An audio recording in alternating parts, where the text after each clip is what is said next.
FC Asian cup বাছাই ভারত ম্যাচের জন্য প্রস্তুতি নিচ্ছে বাংলাদেশ।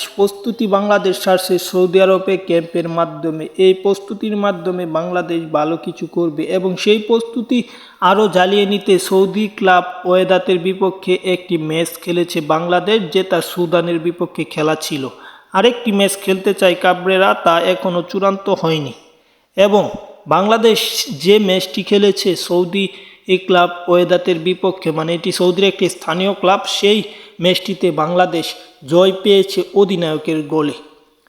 কিন্তু বিভিন্ন গণমাধ্যম বা বিভিন্ন ওয়েবসাইট কোনোখানেই এই ম্যাচের নিউজটা পাওয়া যাচ্ছিল না, কারণ এই ম্যাচটা গোপন করে রাখা হয়েছিল বাংলাদেশের প্রস্তুতির জন্য। এবং সর্বশেষ বিভিন্নভাবে খুঁজে এই ম্যাচটার ফলাফল নিশ্চিত পাওয়া গেছে, সেটা হচ্ছে বাংলাদেশ অধিনায়কের গোলে নাকি জয় পেয়েছে শেষ মুহূর্তে।